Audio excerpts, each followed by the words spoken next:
आप देख रहे हैं आपका अपना यूट्यूब चैनल जहां हम लेकर आते हैं शिक्षा विभाग से संबंधित खबरें।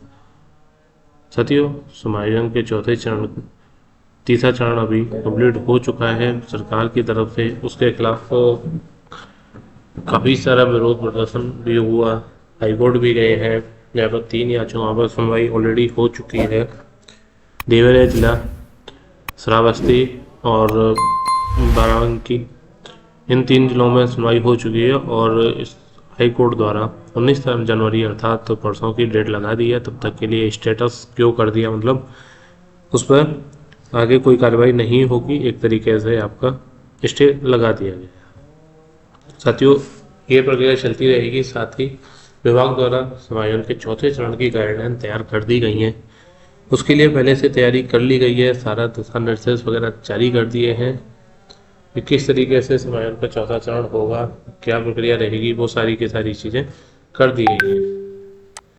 समायोजन के चौथे चरण कब होगा उसका टाइमिंग सेट कर दी है। क्या स्वैच्छिक होगा, ज़बरदस्ती होगा, क्या ब्लॉक चेंज होंगे, क्या दिशा निर्देश हैं, सारी की सारी आज बातें आज की वीडियो में हम डिस्कस करेंगे आपके साथ। साथियों, सबसे पहले बात कर लेते हैं समायोजन चौथे चरण कब होगा। ये तो साथियों, ये आपका अप्रैल में किया जाएगा चौथा चरण। अप्रैल के महीने में जो छात्र संख्या होगी उसी को ध्यान में रखते हुए आपका समायोजन कर दिया जाएगा। फिर आता है समायोजन किसका होगा, जूनियर का होगा या सीनियर का होगा। तो साथियों, अभी की जो रिपोर्ट आ रही है निकल कर, उसके हिसाब से समायोजन आपका जूनियर अध्यापक का किया जाएगा। भले ही कोर्ट ने जूनियर अध्यापक के समायोजन पर रोक लगा रखी है, लेकिन सरकार की तरफ से जूनियर अध्यापक के समायोजन के लिए पूरी तरह से चीज़ें तैयार कर दी हैं। विद्यालय में जो भी कनिष्ठ होगा उसका समायोजन कर दिया जाएगा। उसके बाद आता है आपका निकल के कि समायोजन होने के बाद अभी याली एक फरिश्ता सूची चल रही है, उसमें वो क्या है साथियों, वो प्रमोशन नहीं होने हैं। वो फरिश्ता सूची आपके समायोजन के चौथे चरण के साथ साथ आपका इंचार्ज प्रधानाध्यापक बनाने के लिए हो रही है।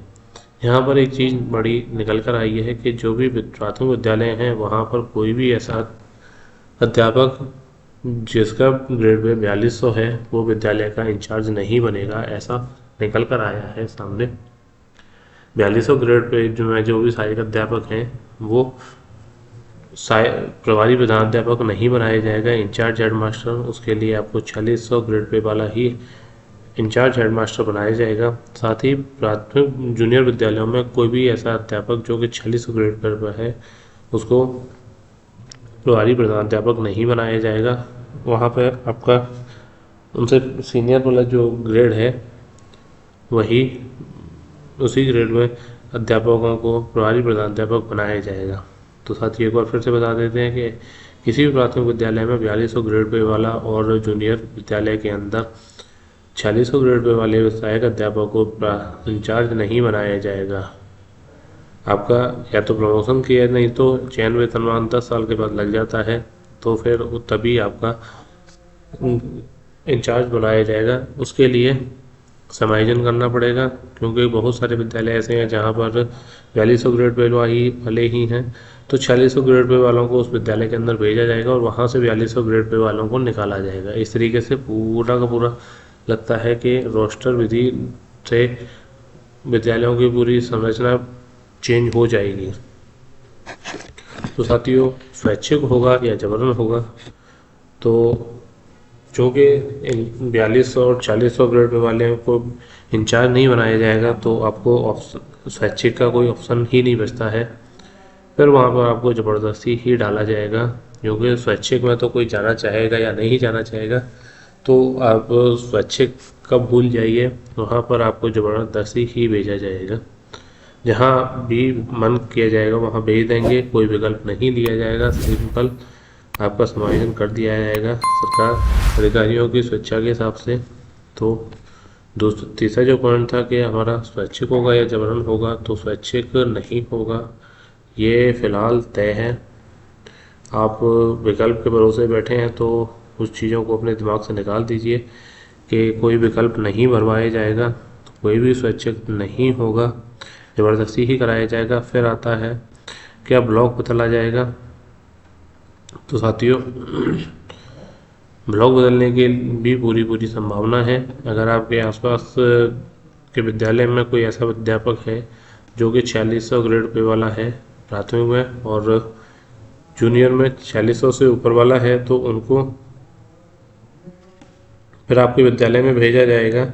इस तरीके से हर विद्यालय के अंदर प्रभारी प्रधानाध्यापक कंपलसरी बनाया ही जाएगा।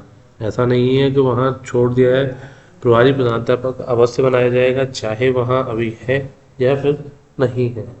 अगर कोई है तो फिर वहाँ वो देखा जाएगा कि क्या उनके पास, ऐसा तो नहीं है प्राथमिक में 4200 ग्रेड पे वाला को प्रभारी प्रधानाध्यापक बना रखा है और जूनियर में 4600 ग्रेड पे वाले अगर ऐसे हैं तो उनसे हटाकर किसी दूसरे को प्रभारी प्रधानाध्यापक बनाया जाएगा। और आपके विद्यालय में अगर ऐसा एक भी अध्यापक नहीं है तो फिर आपके दूसरे ब्लॉक से या दूसरे स्कूल से अध्यापकों को आपके विद्यालय में भेजा जाएगा।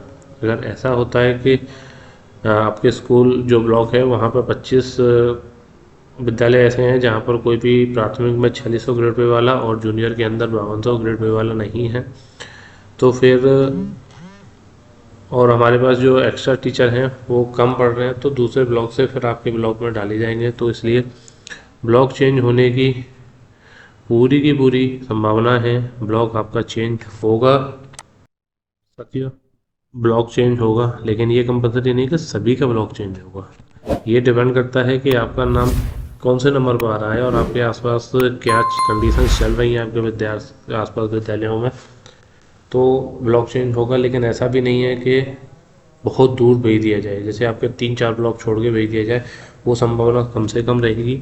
आपको पहले तो अपने ब्लॉक में ही समायोजित किया जाएगा। अगर वहाँ पर जगह नहीं बचती है तो फिर आपको पास के किसी भी ब्लॉक के अंदर भेजा जा सकता है। साथियों, समायोजन का चौथा चरण आपका अप्रैल के अंदर स्टार्ट हो जाएगा। इसके लिए छात्र संख्या वगैरह का सारा प्रक्रिया स्टार्ट कर दी गई है और ये चौथा चरण ज़बरदस्ती होगा, स्वैच्छिक नहीं होगा, ज़बरदस्ती भेजे जाएंगे, क्योंकि सरकार को त्रिपुरारी दुबे वाले केस से भी अपना पीछा छुड़ाना है। विभाग को उन्हें इंचार्ज प्राध्यापक वाला जो केस चल रहा है वहाँ पर वो बुरी तरह से फंसे हुए हैं, तो उनसे भी पीछा छुड़ाना है। उसके लिए उन्हें सभी विद्यालयों के अंदर प्रभारी प्राध्यापक नियुक्त किए जाएंगे, जिनसे कि रिटर्न में लिया जाएगा कि आप स्वेच्छा से ये पद ग्रहण कर रहे हैं और आप आगे किसी भी तरीके की कोई वेतन, एक्स्ट्रा वेतन की मांग नहीं कर सकते हैं। अगर आप नहीं कर रहे हैं तो फिर आप अपना सीनियरिटी लॉस करेंगे, वो भी वहाँ पर आपसे लिखवा के ले लिया जाएगा। साथ ही जूनियर अध्यापक का विद्यालय के कनिष्ठ अध्यापक का समायोजन इसमें करने की पूरी संभावना है। उसके लिए दिशा निर्देश जारी हो चुके हैं। ब्लॉक बदला जाएगा तो इसके लिए हम फिर से बता देते हैं कि ब्लॉक बदला जा सकता है, कंपलसरी नहीं है कि ब्लॉक बदला ही जाएगा, लेकिन बदला जा सकता है।